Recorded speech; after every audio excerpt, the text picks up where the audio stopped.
Get your video cameras and EMF meters at the ready. We're going ghost hunting.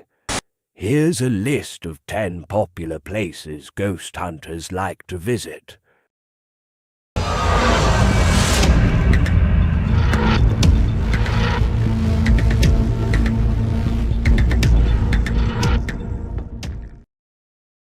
Rolling Hills Asylum, New York. Rolling Hills was once a workhouse.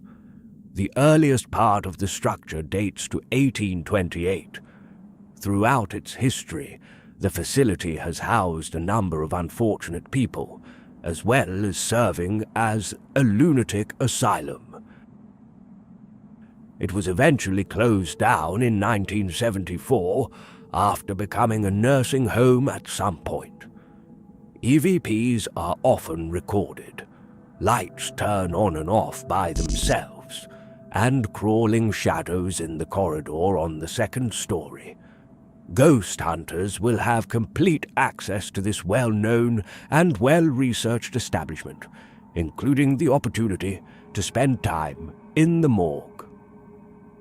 Consider the wretched people who were confined there all winter long, unable to be buried until the ground thawed. Roy Krause, who passed away at the age of 52 after being institutionalized by his family when he was about 12 years old, is one of Rolling Hill's most well-known former inmates.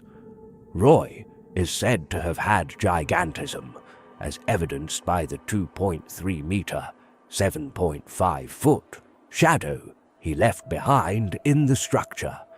One paranormal investigator claims to have had contact with Roy twice. The first occurred during a facilities tour. Even though there was nobody behind me, I felt something pinch the fleshy area behind my left arm. A few hours later, Sharon Coyle, the proprietor of the Green Room, was demonstrating to us how to utilize Frank's Box, a piece of ghost hunting gear that is said to facilitate communication with the afterlife. "Roy, did you pinch me upstairs?" I said to him. "Green jacket." "Midget," was the reply over the radio. I am slightly over 1.5 meters, 5 feet tall, and I was wearing a green jacket. Clearly a dwarf in Roy's estimation. Peoria Asylum, Bartonville, Illinois. The Bowen Foundation offers ghost hunts, paranormal experiences, and historical tours of Peoria Asylum, which dates back to 1896. Michael Klein's book, Haunting Illinois, which tells the story of A. Bookbinder, Old Book, a patient there in the early 1900s, is one of the best sources of information on Peoria. Dr. George Zeller assigned Old Book the task of overseeing the burial details. Legend has it that Old Book wept for each and every person he buried. Dr. Zeller reported that 400 patients and staff saw the ghost of Old Book mourning at his own funeral when he eventually passed away. Recently, the facility was highlighted on the television program Ghost Hunters, when footage of an apparition strolling around the cemetery was captured. Old Book, perhaps. Old South Pittsburgh Hospital, South Pittsburgh, Tennessee. Another infamous haunt is Old South Pittsburgh Hospital. The hospital is not so much a location for thrill-seekers to come in and ghost hunt as it is a research center. The former hospital rooms set aside for investigators to use during their visit are one of the things that really makes Old South Pittsburgh unique. You'll need to carry your sleeping bag, but at least there's a bed. I would strongly advise you to bring additional individuals, but in order to get the most out of your weekend here, keep your group small.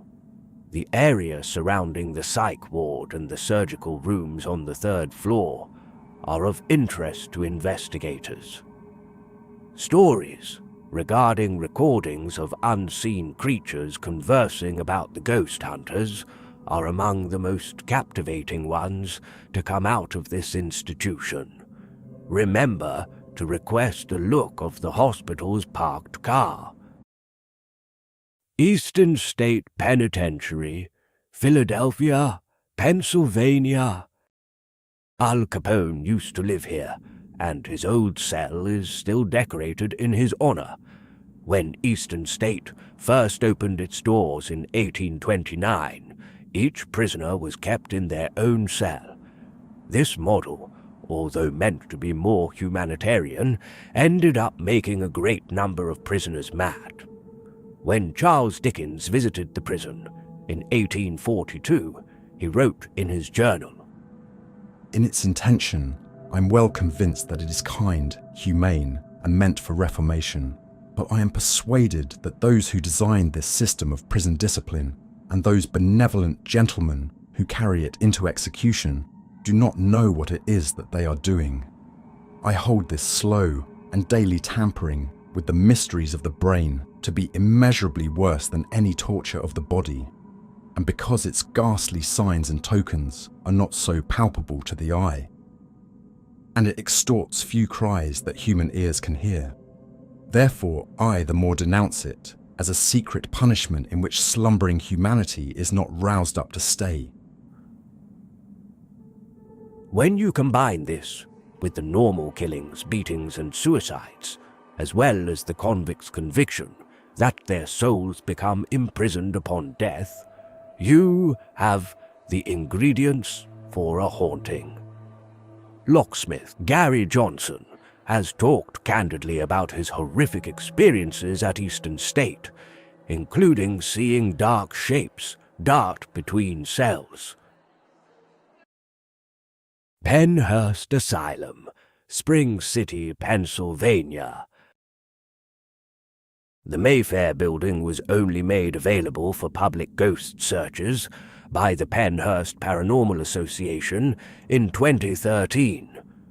In 1987, this infamous children's home was ultimately closed after a series of legal battles, and a Bill Baldini television expose exposed the extent of the cruelty occurring there. It's not difficult to think that the building still contains a lot of negative residual energy given the horrifying situations that the children there were exposed to. To think that the children's spirits are still imprisoned there is quite unsettling. The E-Zine Weird NJ tells the story of a paranormal research team that includes a Marine, a firefighter, and a police officer. Not exactly professions known for their wild imaginations. The three males each reported seeing a full-body apparition of a lady dressed as a nurse. Pennhurst is more than just the site of paranormal activity. There have been reports of items being thrown and people leaving the Quaker building with brand new scratches on them. Hillview Manor, Newcastle, Pennsylvania. In 1926, the Lawrence County Home for the Aged became operational.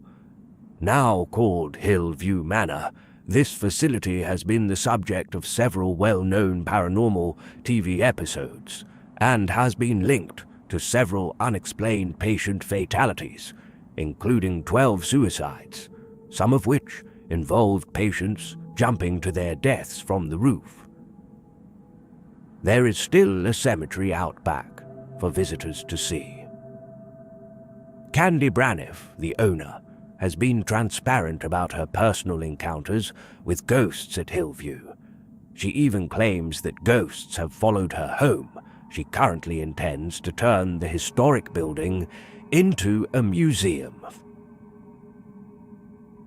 The most fascinating tale to come out of Hillview comes from a Ghost Adventures investigation that attempted to make contact with a ghost using a PX device. They heard a man named Eli Sari's voice abruptly after a long night without any hits on the gadget.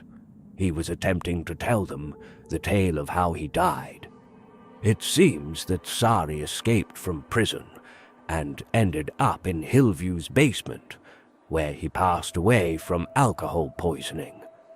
If this is accurate, the possibility that ghosts may convey the specifics of their demise could be both comforting and unsettling.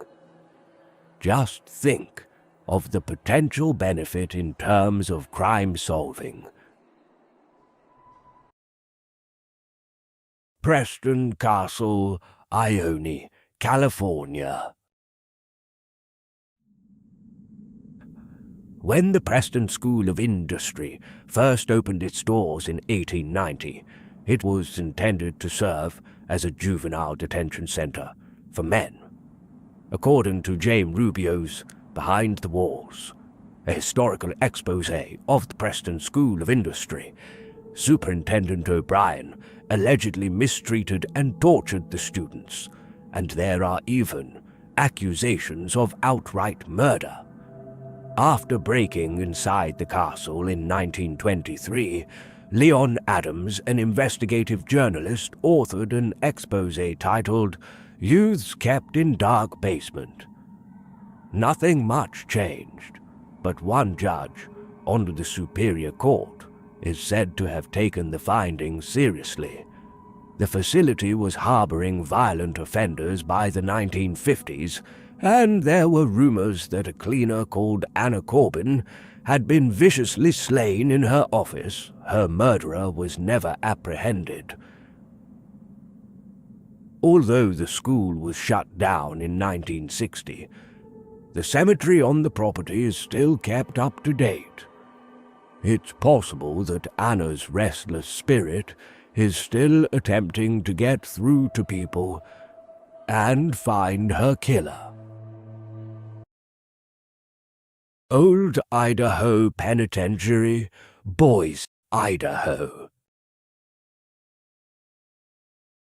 Don't worry if you're too afraid to participate in a ghost hunt or fright night at the Old Idaho Penitentiary. You can still view the solitary confinement cells and gallows during the day. Constructed in 1872, the prison boasts of housing some of the most notorious individuals of its day. In addition to the conventional suspects, there was Lyda Trueblood, a serial killer who used arsenic poisoning to kill 4 spouses. Unbelievably, she served her 10-year sentence without being put to death before passing away from a heart attack in 1958.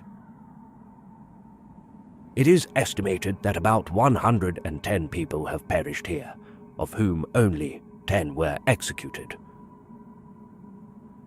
The Rose Garden, which remains almost unchanged even now, served as the setting for the finished hangings. The pen's conditions were harsh, and plumbing wasn't installed until the 1920s. Solitary confinement cells known as Siberia and the Cooler are now cited by tour guides as paranormal hotspots. George Hamilton and Raymond Snowden, also known as Idaho's Jack the Ripper, are 2 potential lingering ghosts. In the late 1800s, Hamilton was found guilty of highway robbery. It is alleged that he killed himself the night he was set free because he didn't want to leave Idaho. Wyoming Frontier Prison, Rawling, Wyoming. Wyoming didn't have running water or electricity when it first opened its penitentiary in December 1901. Prisoners set fire to the jail broom factory in 1912, which had to have warmed things up a bit. After gas chambers were introduced in 1936 as a more humane method of execution than hanging, death row convicts were kept in a separate building. One of the most terrifying tales I have heard about the prison is that of Annie Bruce, a prisoner who, at the young age of 14, killed her father with a poisoned pie and received a 4-year term. A feeling or a wish came over me to kill someone, and this feeling I could not resist. She is cited as saying, "It is claimed that 250 people have died at the frontier prison, 14 of whom were executed. The jail featured solitary confinement cells and a dungeon, which are probably popular places to look into paranormal activity. Misbehaving prisoners were bound to a metal pole and thrashed with rubber hoses in an inventive form of torture known as the punishment pole." If you enjoy these stories, why not consider liking and subscribing? Old Charleston Jail, Charleston, South Carolina. On a recent episode of Ghost Hunters, this location revealed a great deal of tangible proof, people being scratched and EVPs. The old Charleston Jail asserts to be the location of the execution of Lavinia Fisher, the first female serial killer in American history, whose guilt or innocence is still up for discussion. The thoroughly researched book, 6 Miles to Charleston, The True Story of John and Lavinia Fisher by Bruce Orr, challenges everything we've been told about Lavinia and her husband, for whom the legal system may have failed spectacularly. What if they were innocent and were put to death?